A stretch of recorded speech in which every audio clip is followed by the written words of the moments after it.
a sort of requested lecture in part by a couple of third years who've just sort of rejoined, but it's also my sort of take on homeopathic philosophy for those of you who haven't had it. Some of you have, but I always think it's good to go over it. And the reasons I'm really into the philosophy thing is because when I got taught homeopathy many moons ago, I came out of college thinking I understood homeopathy, but had a lot of questions and conflicts about the subject matter and had been told lots of different things, which didn't really make sense.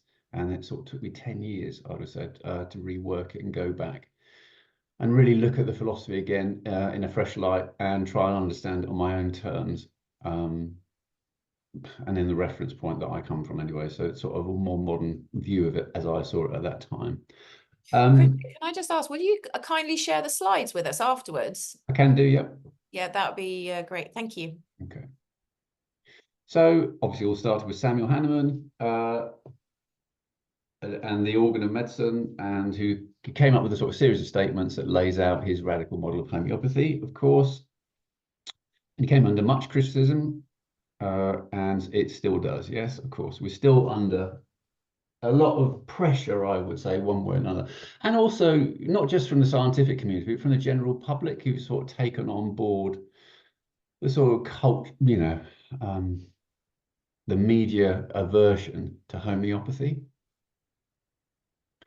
And that bothered me.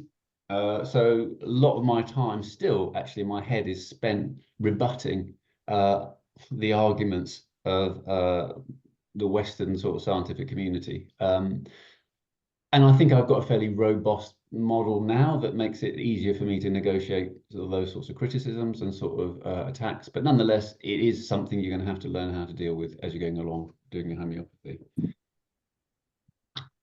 So if I could sum up homeopathy, hang on, we've got somebody else. I'll wait till Wendy joins, hang on. So basically, homeopathy, as I see it, or Hahnemann's original observations, can be reduced to these sort of three statements. He does obviously go into them in more detail, but for the sake of just a quick run through till I get to what I want to talk about, really, the meat of the matter. These are the most important statements from the organ of medicine. Okay, they sort of lay the groundwork for the like with like argument and attach remedies to that argument. So we have his observation was, after going over through all of his notes for because he was a doctor and 18 years of practice, looking at thousands of cases, his observation was that two similar diseases, his observation was that two similar diseases cannot coexist in a person at the same time. Okay. Now, to me, even that was, when I first read that, that's quite a radical statement. I'd never, ever heard anyone else say that to me. And when I was at the children's clinic in Brighton, we used to have some sort of connection with the children's hospital in Brighton, because Dr. Patel was quite into sort of alternative medicine and, luckily for us, homeopathy. So there was a little bit, we had a couple of meetings, cross sort of cultural meetings, you wanted it, with the staff, some staff members who were interested at the children's clinic. And I put this idea, so we all had a little turn. There was an acupuncturist, an osteopath, and a herbalist, I think, and myself, and we all had our little turn to do our spiel to these consultants. And when homeopathy came up, I could see everyone sort of slightly eye rolling. And then I started introducing them with this particular statement, and they all went totally silent, because none of them have ever been exposed to the idea that two similar diseases can't coexist in a person at the same time. Okay, so a major statement for us. And the second part of that statement, the follow-on, is his observation is the stronger disease always eradicates the weaker. Now, this isn't even homeopathy at this point. He's just looking at two similar diseases that human beings suffer from. And in this one, the idea is that if you have, I can't remember, it would be something like roseola and rubella. One's much more virulent and more problematic than the other. And he's saying that if you have a disease, a second one, and catch a second disease on the top of that, the second disease, if it is similar enough, is suppressed. Now, if the second disease is weaker than the strong one, it doesn't last very long, and the second one, the stronger one, will either eradicate it or gains dominance again. But nonetheless, the idea is that the stronger disease of these two similar diseases always eradicates the weaker one. And the final kicker is, for us, this is where homeopathy comes in. His statement is that remedies, which are essentially artificial diseases, I'll talk about that more, but essentially they are always stronger than natural ones. So we've now laid out the groundwork for homeopathy, essentially that our remedies, because they're always stronger than the natural ones, and therefore in the middle statement can always eradicate the weaker one, as long as they are similar, because two similar diseases can't coexist in the same person at the same time. That is homeopathy. Okay, that is the fundamental, sorry, just checking someone doesn't want to get in, the fundamental sort of statements of homeopathy.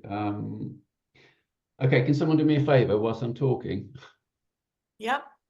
Can you send an email with a link or a WhatsApp link to 07810? Okay, hold on. 07810. 102. Yeah. 959, and that's Carly. Okay.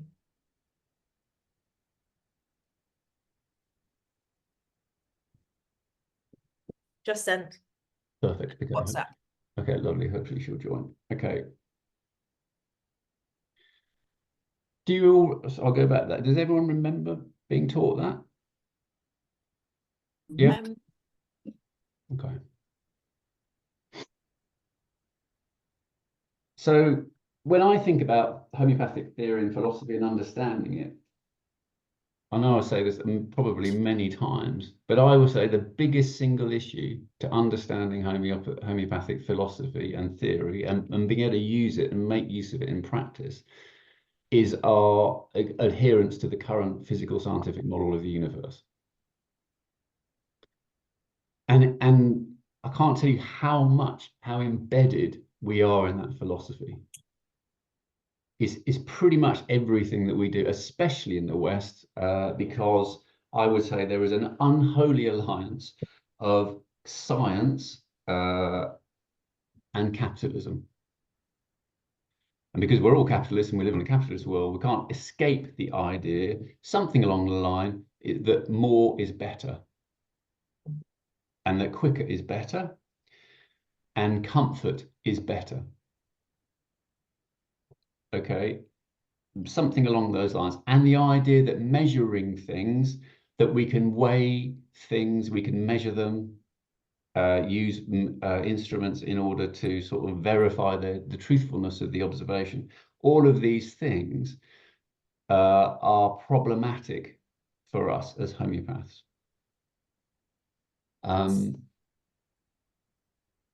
I'll come to that further on. So for me, so I'm just still waiting to see whether Carl is. Yeah, Carly's not read my message, Christian, yet. So I sent it on WhatsApp. Okay. Okay. I can mute myself and try and call her. Do you mind? No, that's fine. Okay, thank you. Okay, so and what I mean by that is particularly the worldview in the West is essentially that the universe is a chemical and physical one. Okay, it used to be thought of as atoms, an atomic theory, arguably sort of newer physical theory, the newer physics would say that atoms aren't quite the things that we thought. I think we probably all thought they were little balls floating around in space, but actually it's not really like that. But very briefly, my rebuttal Okay, and my sort of, okay, thank you. She's in. Thank you, Caroline. So, but my rebuttal is when people sort of query the validity of homeopathy, my number one rebuttal is that the current scientific paradigm cannot account for consciousness. There is no amount of chemicals you can put in a bucket and add radiation to or electricity to that creates consciousness. I think that's a fair statement. Okay, and if you can't explain the operant mechanisms of the reality that you are saying is true, or you're modeling, then your model's flawed. I mean, I'd actually argue that for most people, and I include scientists in this, they have forgotten that the thing that they're doing is looking at, or the lens they're looking through is a model. It is not reality. The best, as I said in another previous lecture, we're looking at shadows on the wall of the cave to slightly take away, I think it's Plato's sort of construct, the idea that we're cavemen sitting in a cave looking at the shadows on the wall and arguing whether one shadow is more real or truthful than the other. And I genuinely Yes, think that's about as good as it gets. it's the allegory of the cave by Plato. Yeah. And homeopathy is a model. Okay, so, and as a model, we should be allowing ourselves to critique and look at it and see where it works best and where it doesn't work well. And my feeling is, as soon as I realized and moved away from homeopathy being a truth to being a model, my life became much easier as a homeopath. It's just easier to look at the model, critique the model, analyze the model, and work through arguments. And it helps you sort of solve things that are contradictory sometimes. My third part of my argument here is that my second part is machines are constructs that measure the belief systems of the makers of them. In other words, what I'm trying to say is, because current scientists believe that the world is a physical place, they build machines that are also of physical things made out of physical substance and abide by the physical laws that the scientists believe that the universe is constructed by, and therefore they can only measure physical things, i.e. the belief that those makers have in their mindset. You can only look for the things you think are true and exist, essentially. So it's to me, machines confirm the model that the universe is physical. They don't prove that it is so. And as such, because I believe ultimately that homeopathy, probably the level on which it works, is much more like the unknowable level of consciousness, I actually don't believe homeopathy will be formally proven by physical measurements. So the whole debate about whether it's waterborne or it doesn't make any difference. We know it works, but I don't think it's that helpful to get too tied down with the physical thing, because then later on down the line, we'll talk about it. Well, it lends itself to what I would say a more classical allopathic or Western conventional model, which lends itself to measurements, weights, and assessing patients' health by measurement rather than by conversation and experience. But we'll come back to that. Sorry, I just wanted to say that at the beginning. It will be move on to hopefully something slightly less theoretical. Okay, so what I wanted to do, and in the lecture that I'd really originally had, although I slightly changed it, I looked at the first few statements, or some of the early statements by Hahnemann. And he says, in the paragraph 1 or aphorism 1, the physician's high and only mission is to restore the sick to health, to cure, as it is termed. Fairly sensible. I don't think anyone's going to really debate that one. He does add Hahnemann adds a lot of comments, yes, under his original statements. The comments are obviously way longer and usually end up as a rant somewhere along the line. But he also adds a comment about not indulging in speculation and theory about the concealed nature of the disease. And he talks about this later. The ideal cure, he says, the highest ideal of cure is a rapid, gentle, and permanent restoration of health, or the removal and annihilation of the disease in its whole extent in the shortest, most reliable and most harmless way on an easily comprehensible principles. I'd argue this is basically what any hopeful medical model works on, operates on, including homeopathy, which, you know, we'd all hope to achieve this, and I'd say very rarely does. Hence the world ideal. All right, sorry, that reminds me. Okay, so, and I'm saying very rarely does because, sorry, it's weird, don't know what I've done here. There is no permanent cure. No, just flat out, I'm going to say there is no permanent cure. And the reason that previous statement is problematic, even we're right back early in the second paragraph, I believe he has sold us a bum steer with the idea of saying there's the chance that you can eradicate disease,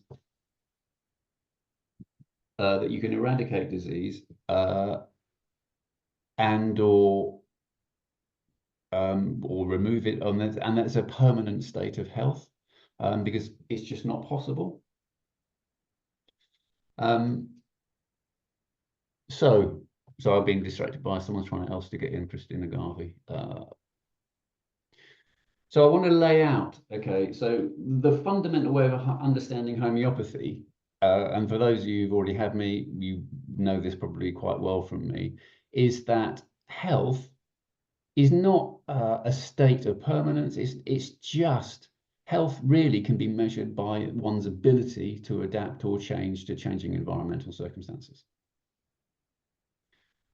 And really and that means is that all the symptoms that the body produces are the best possible adaptive responses to an ever-changing environment. Okay, that means really we are never symptom-free because the environment constantly is flexing and changing, and we constantly have to flex and change and adapt to it. The only time we don't have symptoms is when we're dead.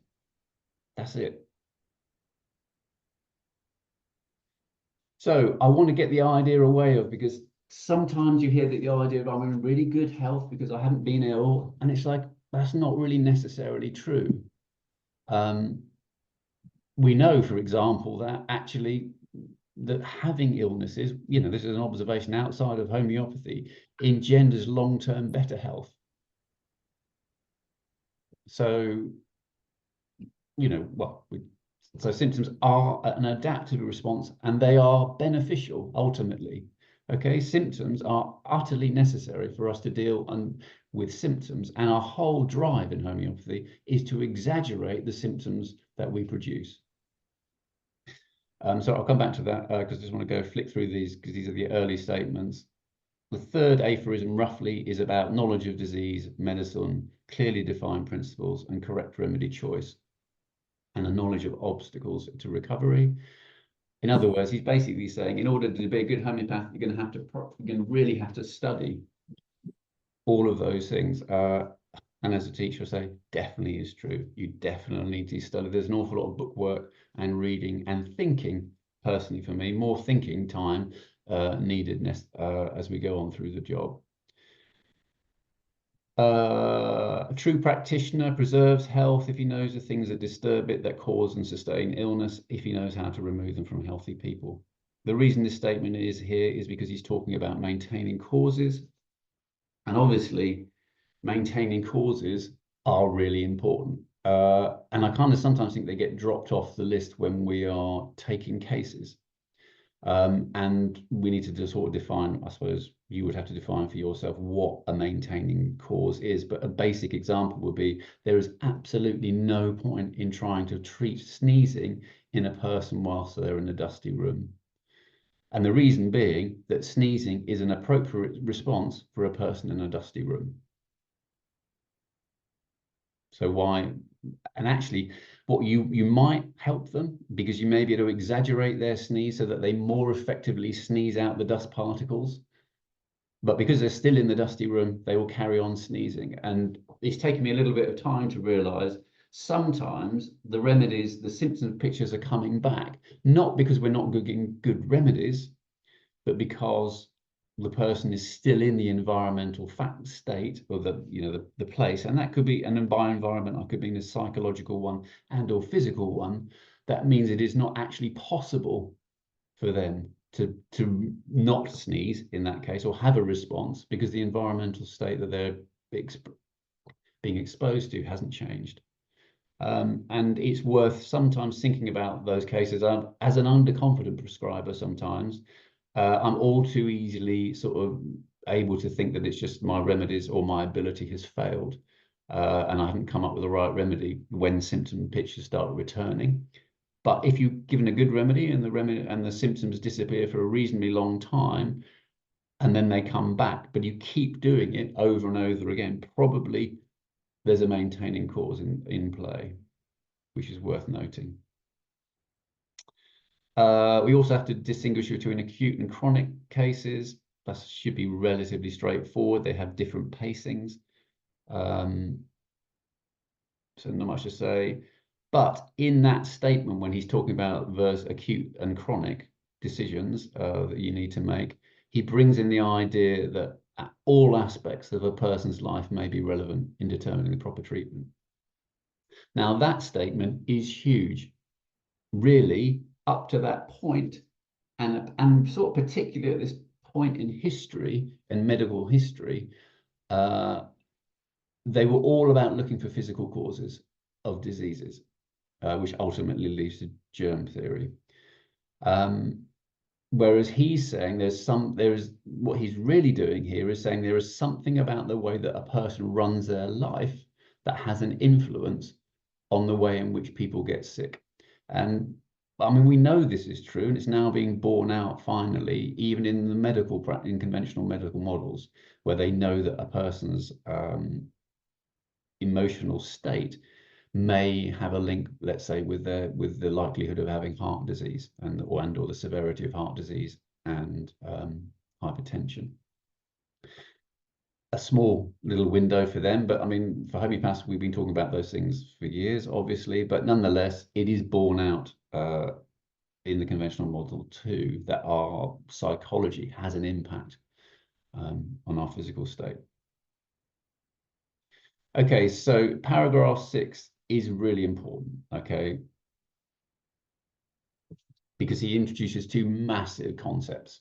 Okay, in the first statement, the unprejudiced observer, this is the ideal homeopath, sees in any given case of the disease only the disturbances of the body and soul which are perceptible to the senses, which means that disease is directly perceptible by its observable signs and symptoms. Now, that might seem obvious on one level, but it needs thinking about, because this directly perceptible means by the homeopath. It does not mean directly perceptible by machines or blood tests.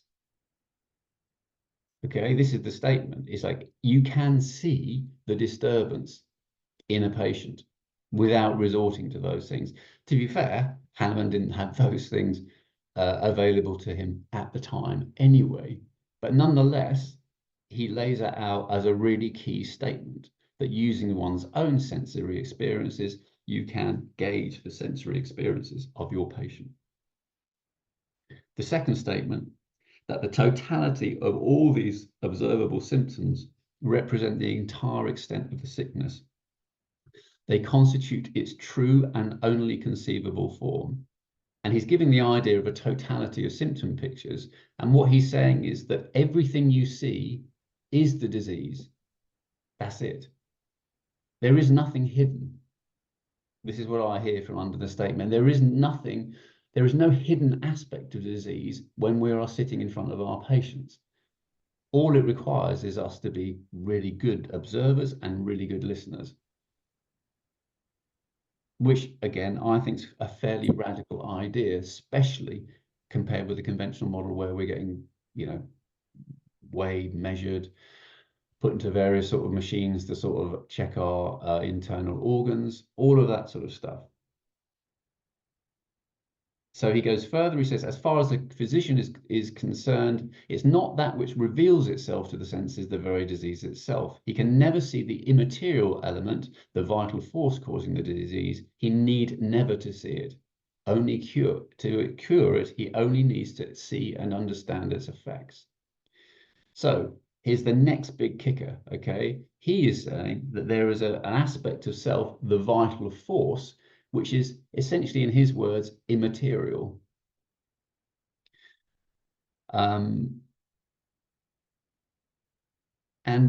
It's the vital force that produces the response to the changes of the environment, but it is not directly observable. So we can never actually see the vital force. We can just see its effects, but we can see its effects. That's what he's saying. The effects of the disturbed vital force are not invisible. So to reiterate, because it's sort of important to understand what the vital force is, the vital force is that aspect of a person or the self that gets disturbed and or responds to excitatory events or changes. Now, those events or changes could be physical, social, financial, psychological. It's just understanding that as an individual, you are in the world constantly being buffeted by various excitatory events, some of which you are more susceptible to than others. Now, the shape, the vital force, or the way in which it adapts are reflected in our symptoms. Okay, so that means that under pressure, you know, if the vital force is under pressure from, let's say, excessive heat, okay, part of the mechanisms it will do will be to make the body flush. The blood will come to the surface in order to cool. They will sweat more. They may pant. Okay, all of these are necessary responses to an external change.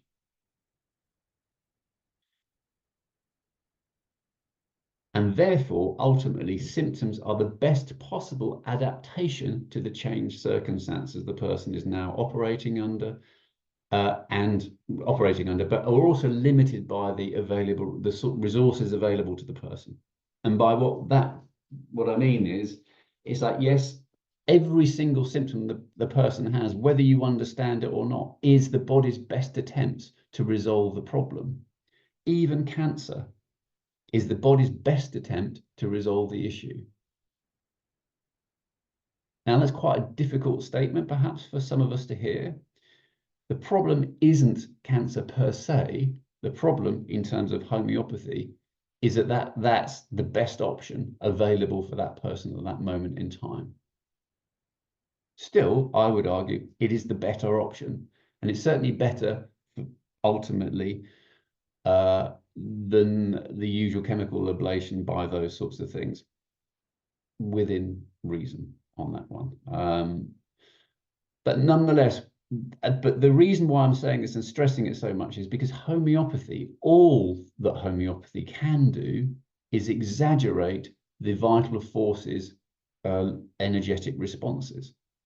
That's what we do. The whole point of us choosing remedies based on similarity is because we're trying to give a remedy that has a similar shape or pattern to the shape of the vital force, and therefore the symptomatology that we see in front of us.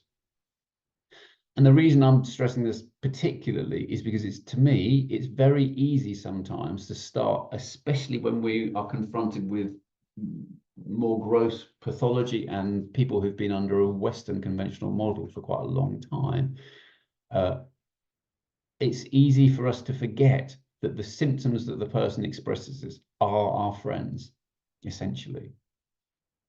They're not negative, and they're not even negative for the person. And it's a useful way of thinking about our patients sometimes to see how and why the symptoms that other people and the patients themselves may view as very negative and detrimental are in fact in some deep play beneficial and the best possible thing that person could do at that moment in time.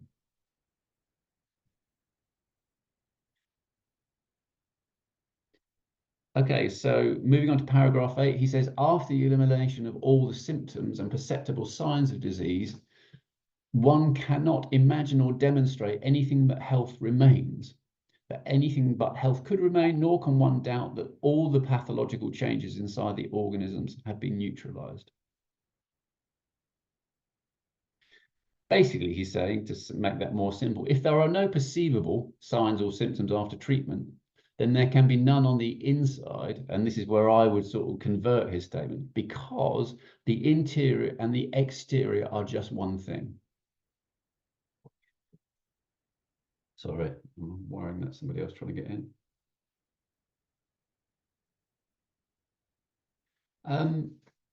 Okay, we can't do that for the moment.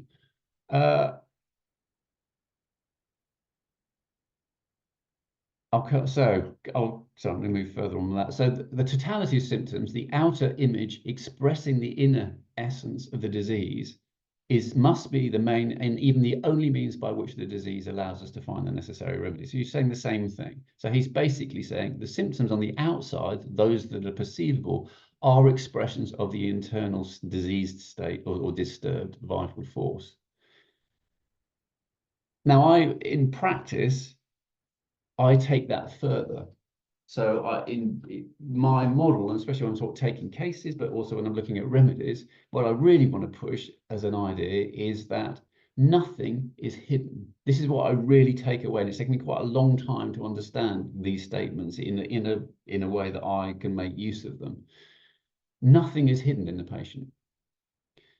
You know, like, so there's in psychotherapy, I think this is where we get muddled up sometimes, because in psychotherapy, there's an idea that there's a subconscious, and people cover up things and they hide stuff, and or maybe not even be aware of those things. And we need to look at our parental backgrounds or historical backgrounds to understand what's going on in the present. Not that I don't think that's relevant. It's just, it's less relevant for us as homeopaths, because I think everything that you need to know about that patient's case is right there, right in front of you in the room, if you can really listen to it. And so what that means is that all symptoms are really important. As long as you're super present in the room. I'd go even further. I'd sort of say that actually, on an existential level, we adjust everything. There is only the moment in life, right here, right now. And so when you're talking to a patient, if they say they were angry in the past, they are angry now, because they flagged up the notion of being angry. And they've also told you that it's important not to be angry, actually, in that statement.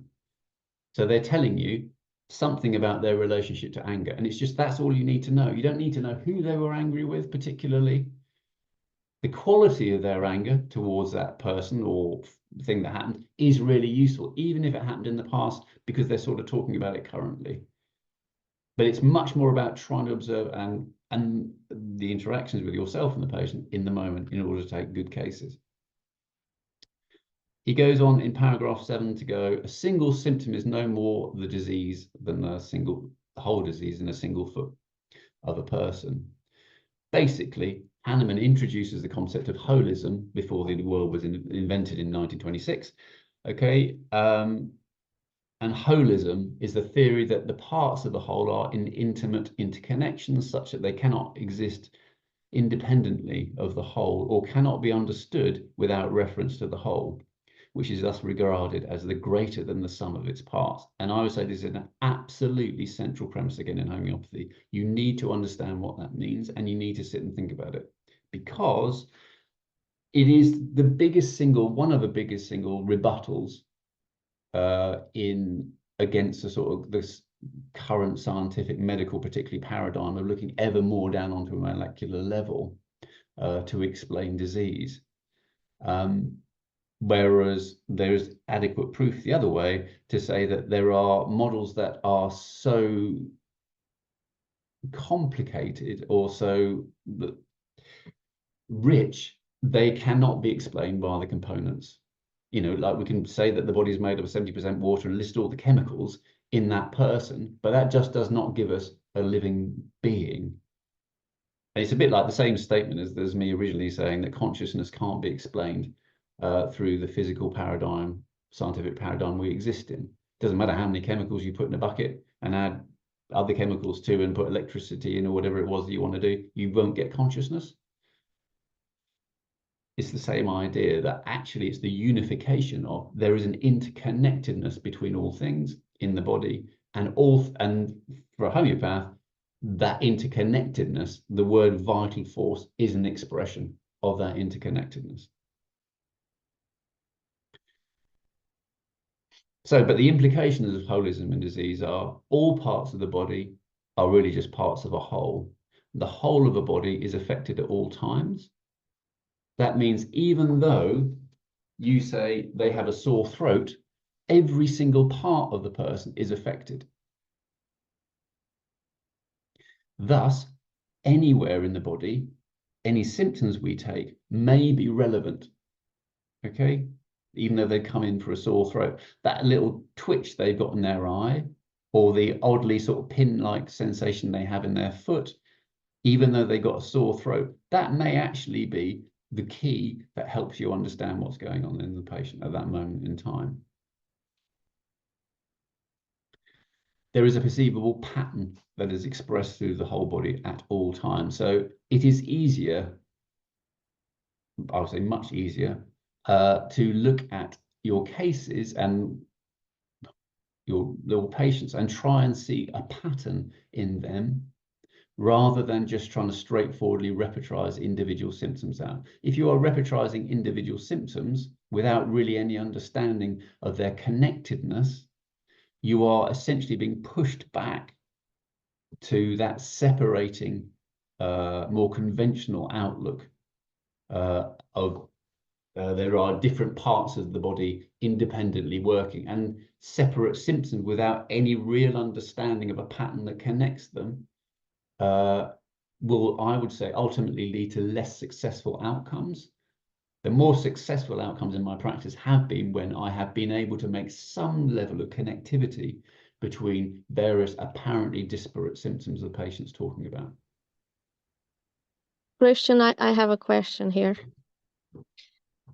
So it's very difficult for me at this stage in my homeopathic journey to make these connections before I repertorize the individual symptoms, and then I go into materia medica, and only then I make the connections. Okay. I cannot do it before, for whatever reason. And I think that's a really good point, and I agree, Ellie. Yes, and to be fair, I can't do this every time. Do you understand? It's not easy. Yeah.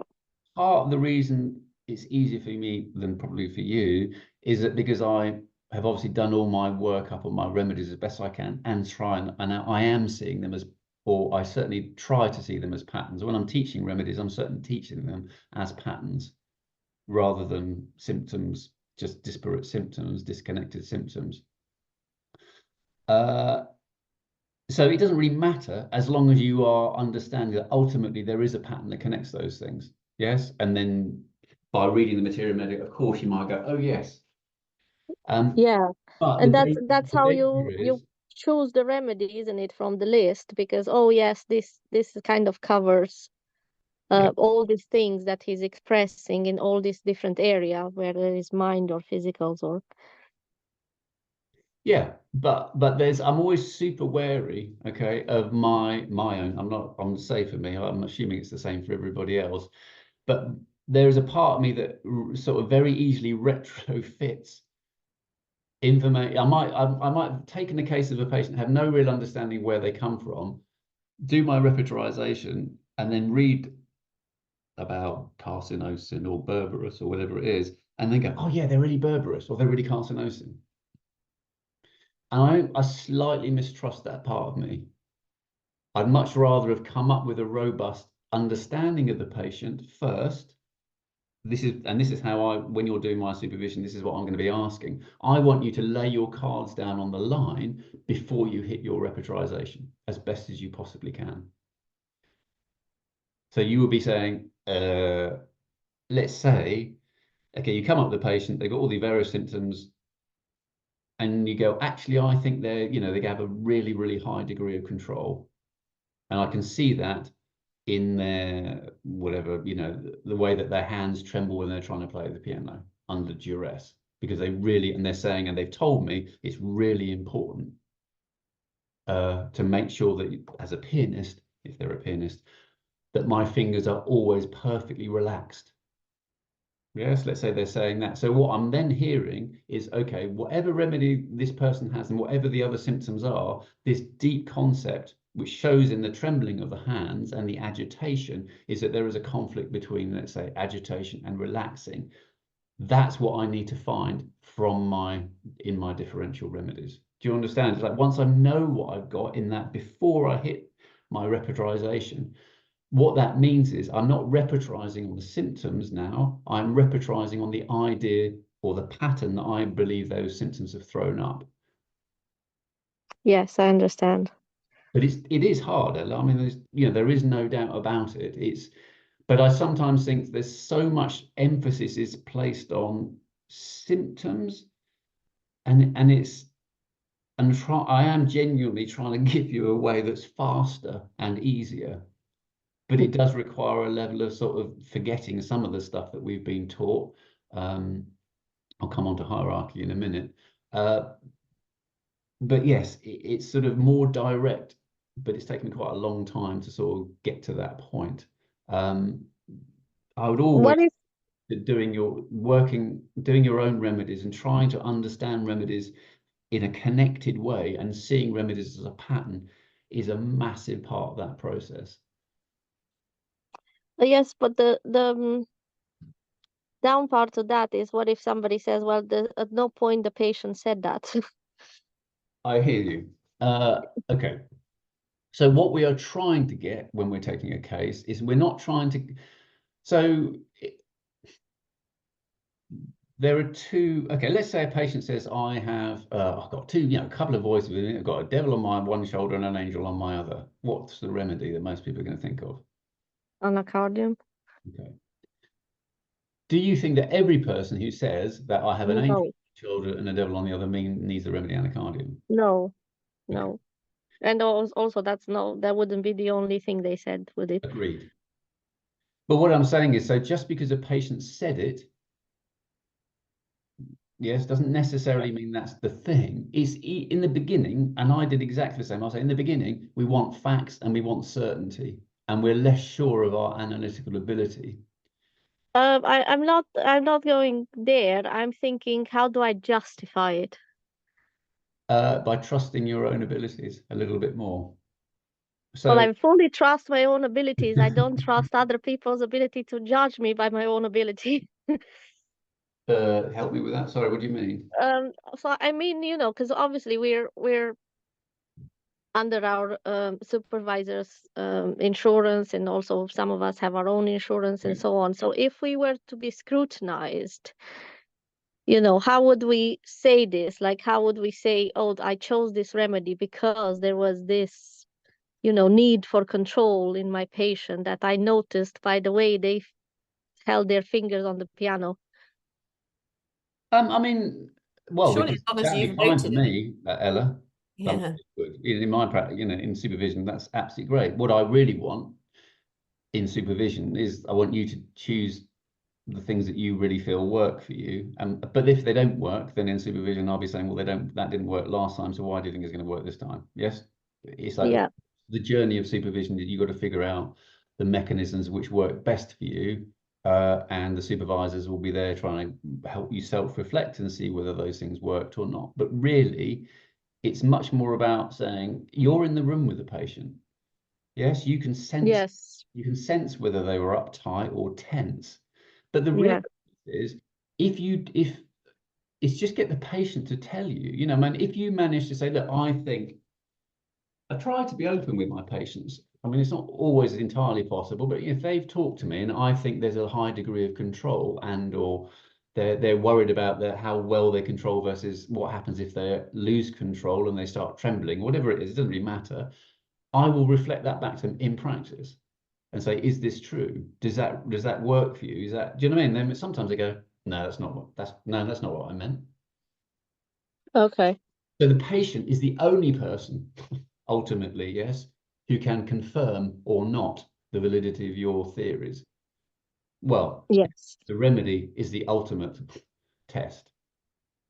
Yes, because if you manage to, if they Yes. tell you something and you manage to adequately reflect that deeper pattern, you get better responses.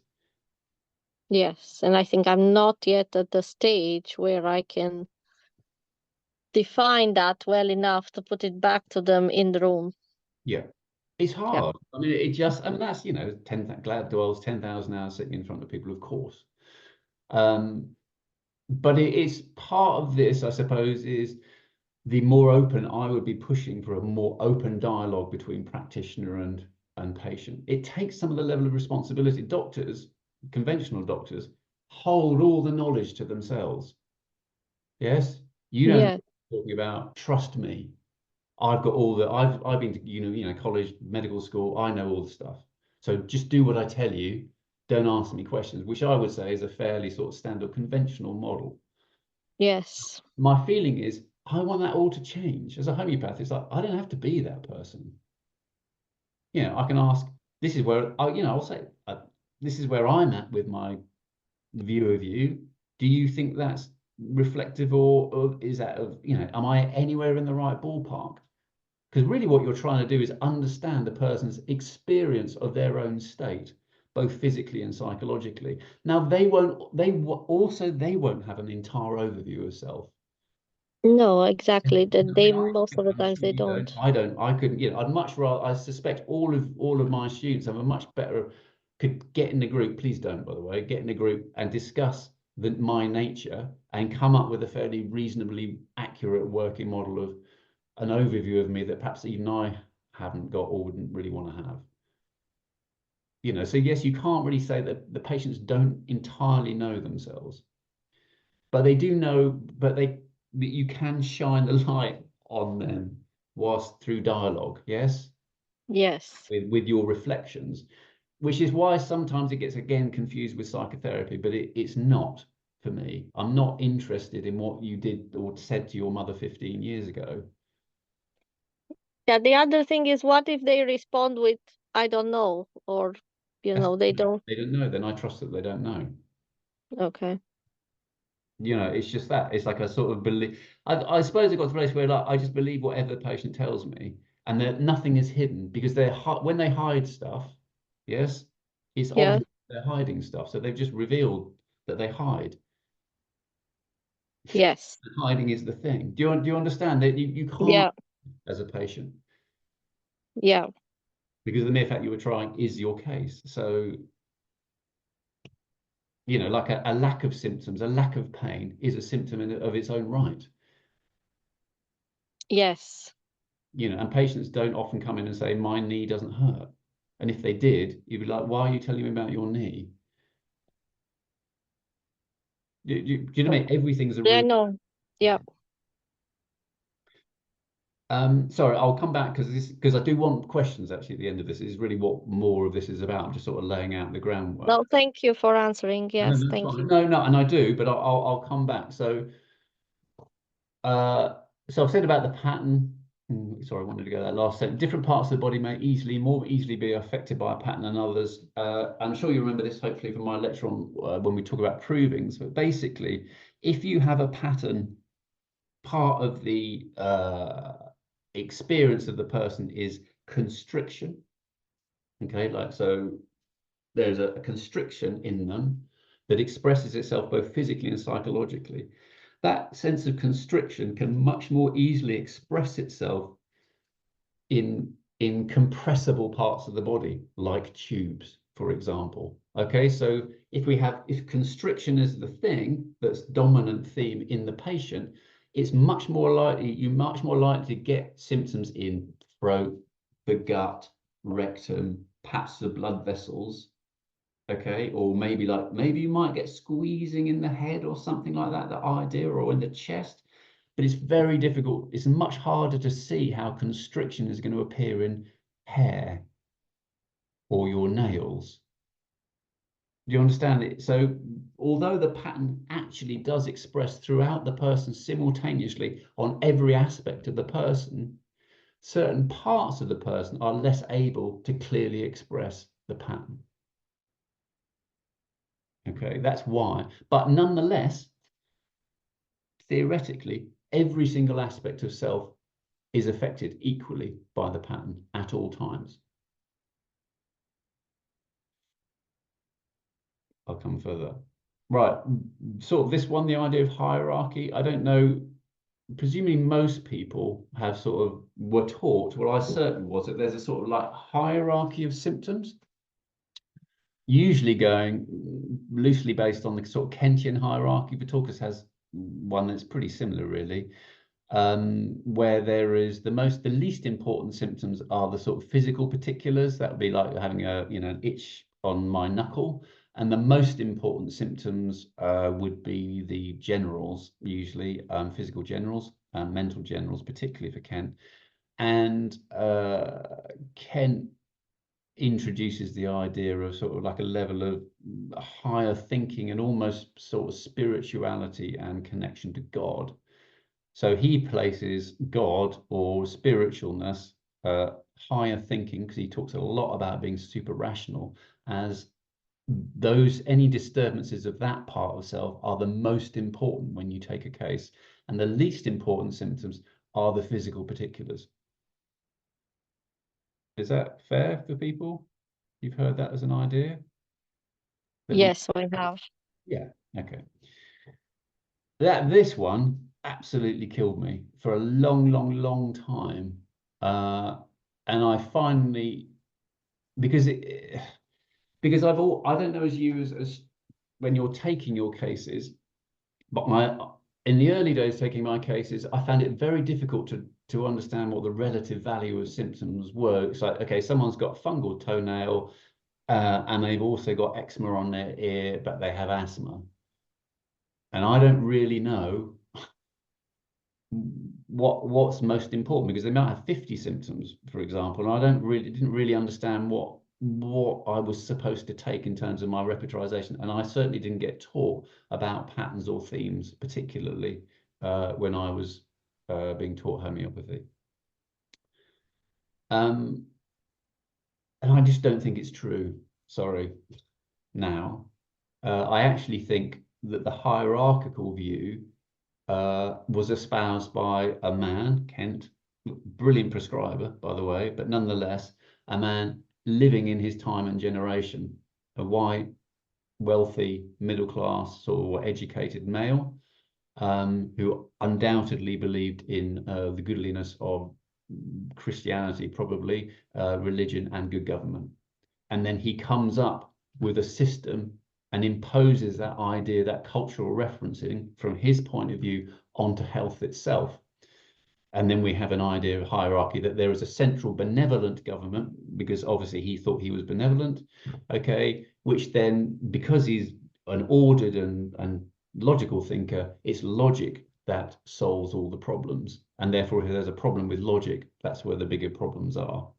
Essentially, it was like there's a central government in the body, and that filters out control to the outskirts of the body itself. And therefore, the most important things are those central concepts. It's sort of all right, but it downplays the relevance of physical particulars. So if you looked at versus hierarchy, and then the other end of the spectrum, pattern prescribing, in pattern prescribing, all parts of the self are equally relevant. There is no internal or external parts of self, and there is a singular pattern expressed through parts of all the self simultaneously. And as I've said, although some parts of the person are more able to easily express this, what this means is when you take a case, it may actually be the case that the funny, let's say, twitching sensation that person has in their finger, the joint of their first finger, is absolutely as relevant as the idea that they're trapped in a cave. Yes, delusions trapped in a cave, or there's an angel on the shoulder. And both things are the same pattern. One is being expressed in the mind, and the other is being expressed in the fingers. It's really, I can't, because sometimes you can't find rubrics for a start, yes, always. Yeah. But trying to connect the symptom of those two, trying to understand how both of those symptoms are actually saying the same thing is the job. And it's so much more enlightening and helps you understand patterns if you go, oh, I can see that that idea that their throat's closing up is the same idea now as the tightness they get in their head. Do you understand? And then the symptoms that you take and the rubric you're going to take is tightness or constriction. The headache, where it is slightly less relevant. But the sensation that connects those two, that is exactly what you're supposed to be really, I would say, prescribing on. And that's really how you really now need to start thinking about your remedies, about as a level of experience or sensation. I don't know what you're looking at. I don't know what you're looking at, because now I've got all your faces. Have you lost the...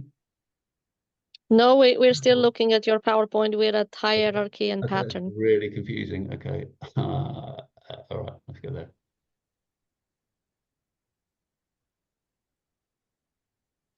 Okay.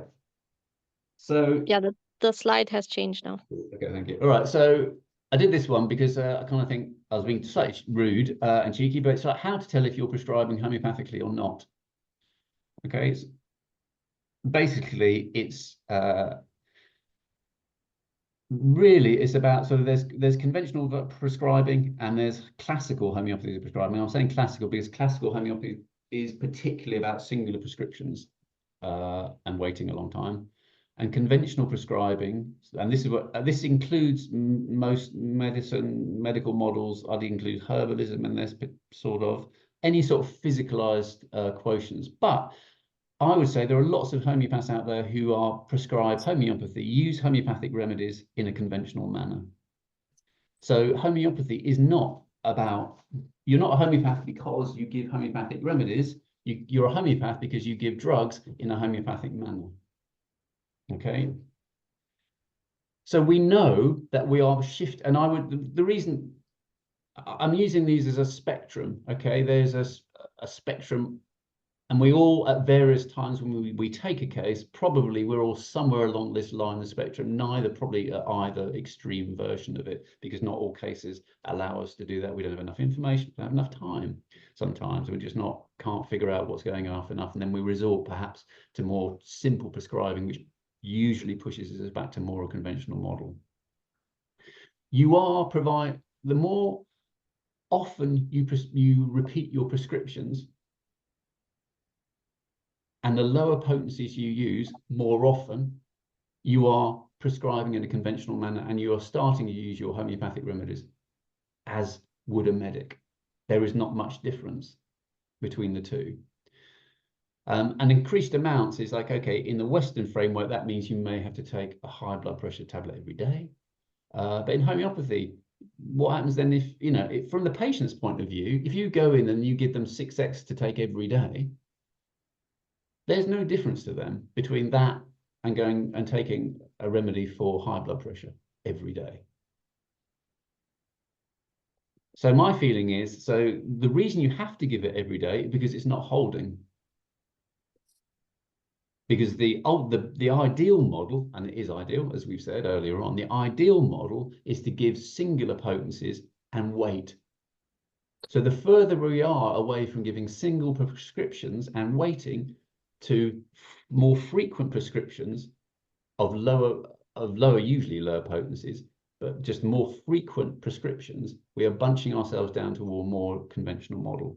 Alongside that conventional thinking, we have more than one remedy at a time. So we have multiple prescriptions, we have superficial, and we're more likely to produce superficial, obvious, and measurable changes. Now, that's not necessarily a negative for many of us.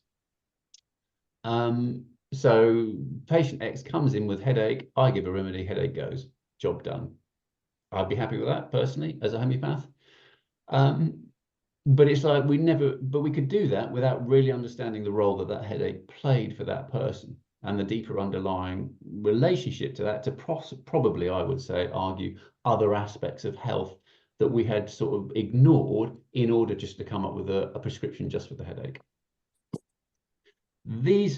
That particular explanation is why I'm not a fan of, let's say, protocols like the Banerjee protocols, for example, and methodologies generally, like you say, we give these 3 remedies every day for 2 years in order to accomplish X.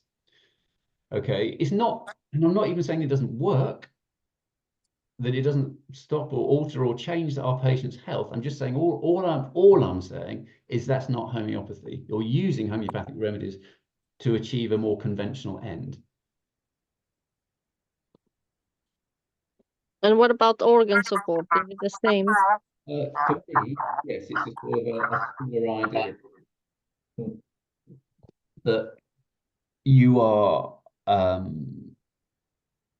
you're looking at one aspect, part of the body as separate from the whole, and it's just, well, if that's what you're doing, then you're not prescribing on the pattern, you're prescribing on sort of single states, unless it just so happened that the organ was expressing the generalized pattern at work in the patient, which is actually possible. However, I accept, okay, as I said, the classical view is ideal. Okay, these are spectrums. It's like, and I know that I operate along that spectrum at various times according to my abilities, thinking, and perhaps what's even the patient wants and what's on the table. Sometimes you know, if you want your patient to live longer because their liver or kidneys are failing, then yes, by all means, give organ support. But to me, you're sort of fighting a losing battle without really understanding why that organ's failing. And that organ is just expressing to me something about the state as a whole. And again, without understanding the state as a whole, you're less able to prescribe sort of and give deeper, broader, and I would argue more beneficial prescriptions. So the outcomes tend to be more short-term and more singularly focused. So, but wait for me. So I'd say, so classical homeopathy, which is sort of what we teach, where we are particularly, more along the lines of you'll be giving single remedy prescriptions and then waiting. And I know you're all doing this anyway, but that's basically what I would be saying. The trouble is with the classical model is that we may end up getting deeper and more long-term health benefits, but these are much less easily measurable, in the sense that the patient may just feel a little bit better. They may have sort of, to me, what tends to happen if you could give a good prescription, if a patient comes in with an issue in their life, both physical and psychological, or whatever it is, let's say they feel constricted, again, because I can't think of a better example for a moment, and that plays out in their relationships as much as it plays out on their headaches. And I give a remedy, and they just become less concerned with the notion of feeling constricted at all. It's not like you've cured constriction. It's just they are sort of freed from being stuck in the constricted place. And it's like, that's not easy to measure. The patient knows they're better, and they feel freer, and they're now free to explore other avenues in their life. And hopefully their symptoms, and to be fair, borne out, their symptomatology associated with that constricted state will also dissipate. But it's way more fuzzy. And also, it's more fuzzy, and there's a level of uncertainty in it. And my feeling is the thing about the protocols, as sort of to take counterpoint with that, the protocols and the conventional method is when you say, I want my patient to move to this state, i.e. they've got a headache and I want them to be pain-free, and you determine that the point of taking your case is to make them not have a headache, you are bunching yourself back to conventional prescribing, because you're viewing the headache as a negative, which the patient does, to be fair. And they're going to be really pleased if you get rid of the headache. I'm not arguing any of those things. You'll probably be make much more money if you're going to be a more conventional prescriber on one level. But in terms of health, the whole point in homeopathy is like, it is the patient who determines where they go next. It's not me as a practitioner. I shouldn't be saying because my patients come in sad, the next thing I should see them come back is that they're happy. What homeopathy says, if you come in to see me sad, I give you sadness. And the point, as I see it in this as an analogy, is like, I'm going to give you sadness so that you really, the symptom of sadness that the body so desperately wants you to have, and you've been trying to ignore, fight, control, suppress, is that I want you to bottom out and fully inhabit that experience of sadness or constriction. So after, let's say, if we're talking about that constrictor state, if you came in as a patient and you felt constricted in your relationships, and you felt constricted in your headache, you had cramping in your guts, that whole constrict, and I give you that, arguably what actually happens is you feel massively constricted briefly, and you inhabit and fully realize how constricted you have become in your life, and you accept it.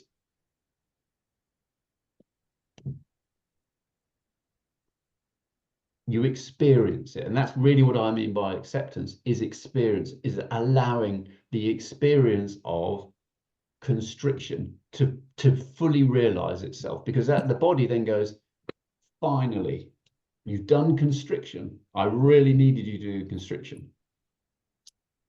That's what I really believe homeopathy is about. You may come in an inflamed state, and I will give you Cantharis, great remedy for a sort of intense, inflamed, both mind and body. Because it's like, I want you to be inflamed. You want to stop being inflamed, but you've always wanted to stop being inflamed because you didn't do inflame very well, which is why you've come in this semi-body experience where the body's trying to express inflammation, and you're constantly trying to suppress it or knock it on the head or avoid it.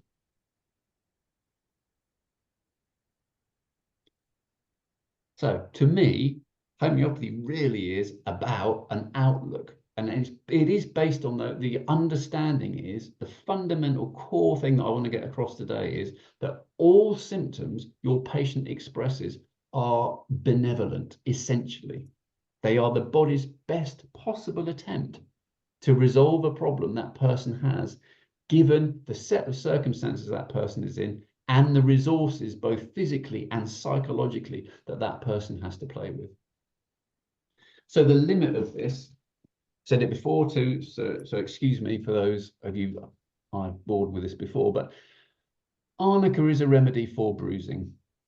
Okay, and we know that actually arnica creates a state of extravasation where the body leaks blood through the blood vessel walls to produce a state of bruising.